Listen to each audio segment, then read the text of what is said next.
Hai, kebanyakan dari kita pasti dibesarkan di lingkungan yang beragama, di mana kita telah diberitahukan dari kecil bahwa suatu saat setelah kematian kita akan pergi ke akhirat, dan di akhirat kita akan diadili, kemudian hasilnya kita akan masuk ke dalam surga atau neraka kekal abadi di dalamnya.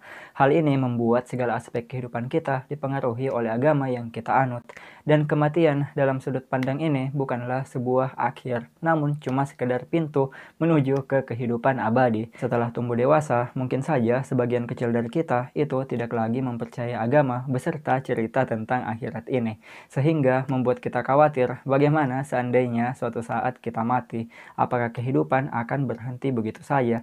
Ini tentunya terdengar menyeramkan, namun jangan khawatir, di video kali ini kita akan membahas manfaat kematian bagi orang yang tidak percaya lagi dengan agama. Simak video ini sampai habis, oke?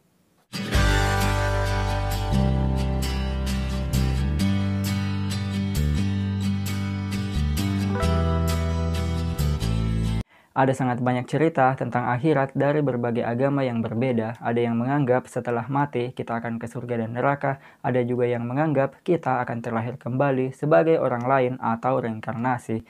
Ide-ide ini tidak mungkin semuanya benar, namun mereka mempunyai satu kesamaan, yaitu anggapan bahwa manusia akan hidup abadi dan manusia itu spesial. Manusia hidup abadi di surga atau neraka, dan manusia terlahir kembali setelah kematian. Dari sini sebenarnya dapat terlihat bahwa kebanyakan orang, khususnya penganut agama, itu tidak ingin mati dan tidak ingin hidup ini berakhir. Kenyataannya, hampir semua manusia itu menginginkan hidup yang abadi dan kekal. Orang religius menggunakan hal ini untuk menarik banyak orang agar menganut agamanya dengan mengatakan, jika kamu mengikuti ajaran agamaku, maka suatu saat kamu akan hidup abadi di surga. Sangat banyak orang yang tergoda dengan janji ini, namun tentunya ada juga orang yang tidak mudah percaya karena semua ide dan cerita tentang akhirat ini tidak didukung oleh bukti ilmiah dan tidak bisa diverifikasi kebenarannya, sehingga sangat wajar jika sebagian dari kita menolak untuk mempercayainya. Bagi kalian yang tidak mempercayai akhirat atau reinkarnasi ini, tentunya menganggap bahwa sangat besar kemungkinannya ini adalah kehidupan satu-satunya yang kita miliki, dan ketika kita mati, maka semuanya akan berakhir. Tidak ada yang menunggu kita di balik pintu kematian, dan tidak ada hukuman atau imbalan yang menanti. Sejujurnya, tidak mempercayai keberadaan akhirat bukanlah hal yang buruk. Meskipun banyak orang religius yang akan menjudge bahwa orang yang tidak percaya akhirat hidupnya itu tidak bermakna dan tidak mempunyai tujuan. Tentunya ini tidaklah benar. Makna dalam hidup itu bersifat personal. Orang yang tidak beragama pun dapat menentukan sendiri makna hidupnya. Dan faktanya ada beberapa hal positif yang dapat kita lakukan meskipun kita itu tidak mempercayai akhirat dan menganggap kematian adalah akhir dari segalanya. Yang pertama adalah kematian itu bisa dijadikan motivasi untuk memaksimalkan hidup kita yang ada sekarang. Dengan mengetahui bahwa kita cuma mempunyai beberapa tahun untuk melakukan hal yang kita suka dan melakukan hal yang kita anggap bermakna, maka kita tidak akan membuang-buang waktu melakukan hal yang tidak membuat kita bahagia. Jika kita membenci pekerjaan yang kita lakukan sekarang, maka berhentilah. Jika kalian menyukai seseorang, maka ungkapkanlah, ajak dia jalan-jalan. Jika kalian merasa depresi, pergilah ke psikiater atau lakukan hal-hal yang menyenangkan. Jangan menunda untuk melakukan hal-hal yang betul-betul kalian suka dan berusaha mencapai apa yang betul-betul kalian inginkan. Karena keajaiban itu tidak ada. Keadaan tidak menjadi lebih baik setelah kita meninggal. Satu-satunya orang yang dapat membuat hidup ini lebih baik adalah diri kita sendiri. Kita mempunyai potensi dan kemampuan untuk membuat hidup ini lebih baik. Jadi ayo kita maksimalkan hidup yang kita miliki sekarang. Dan manfaat kedua dari kematian adalah kita bisa melihat hidup dari sudut pandang yang lebih luas. Jika kita mempunyai masalah, seperti kita terlahir dengan penampilan yang kurang menarik, maka berdamailah dengan hal tersebut. Penampilan bukanlah segalanya. Masih banyak orang yang menganggap karakter atau sifat ataupun perilaku itu jauh lebih penting dari sekedar penampilan luar. Jika kalian melakukan kesalahan di tempat kerja, maka perbaikilah kesalahan tersebut dan move on. Jangan menghabiskan banyak waktu untuk menyesalinya. Melakukan kesalahan itu adalah hal yang sangat wajar bagi manusia.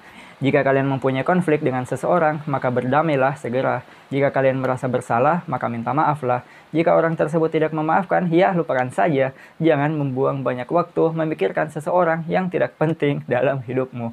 Karena ada sangat banyak hal lain yang lebih penting dalam hidup ini yang perlu kita pikirkan dan usahakan. Jika kalian itu orang yang non-religius atau ateis, maka kalian pasti sadar bahwa manusia dan bumi ini sangatlah kecil jika dibandingkan dengan alam semesta. Jadi fokuslah terhadap hidup kita, dan hal-hal yang ada di luar hidup kita itu tidaklah begitu penting. Manfaat selanjutnya adalah kematian membuat kita lebih menghargai apa yang kita miliki sekarang.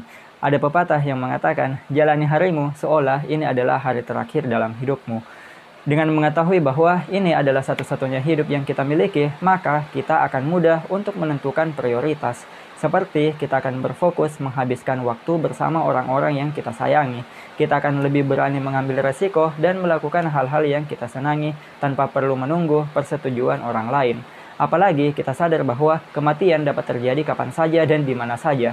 Tentunya hal ini dapat membuat kita lebih berhati-hati dan memaksimalkan setiap waktu yang masih kita miliki. Manfaat kematian yang terakhir bagi orang non-religius adalah kita bisa mempersiapkan mental untuk menghadapi prosesnya. Sangat banyak orang yang ketakutan ketika memikirkan tentang kematian, termasuk orang yang sudah berusia tua. Proses menuju kematian memang sangat menyeramkan. Tidak ada orang yang mengetahui bagaimana mereka akan mati. Jadi, hal terbaik yang bisa kita lakukan adalah menerima kenyataan tersebut dan berdamai dengannya. Sebelum kematian datang, kita dapat mempersiapkan segala kemungkinan yang bisa terjadi. Seperti contohnya, ketika terkena penyakit yang sangat parah, yang kemungkinan sembuhnya itu sangat kecil, kita dapat mendonasikan harta yang kita miliki kepada orang yang lebih membutuhkan. Kita dapat meyakinkan anggota keluarga kita bahwa mereka itu harus sabar ketika kematian ini datang. Kematian dapat membebaskan kita dari segala masalah dan rasa sakit yang ada di dunia ini. Jadi, kita tidak seharusnya tenggelam dalam kesedihan atau merasakan takut yang berlebihan. Namun, jangan juga mempercepat kematian dengan melakukan tindakan seperti bunuh diri, karena masih sangat banyak hal yang dapat membuat kita bahagia di dunia ini. Dan sebenarnya, kita itu sangat beruntung dapat terlahir dan mengalami banyak hal di dunia ini. Di video selanjutnya, kita akan lanjut membahas bagaimana cara mengatasi kesedihan atas kematian orang yang kita sayangi sebagai orang yang non-religius. Cukup sekian dulu yang bisa saya sampaikan pada kesempatan kali ini. Semoga saja bermanfaat bagi teman-teman sekalian. Jika kalian mempunyai pertanyaan ataupun saran, jangan lupa untuk tinggalkan di kolom komentar. Dan jangan lupa pula untuk tekan tombol subscribe-nya, nyalakan loncengnya agar kalian tidak ketinggalan informasi-informasi menarik lainnya. Dan ingat teman-teman, tetaplah belajar karena sains itu indah, menyenangkan, dan mudah dipahami. See you again next time. Bye-bye.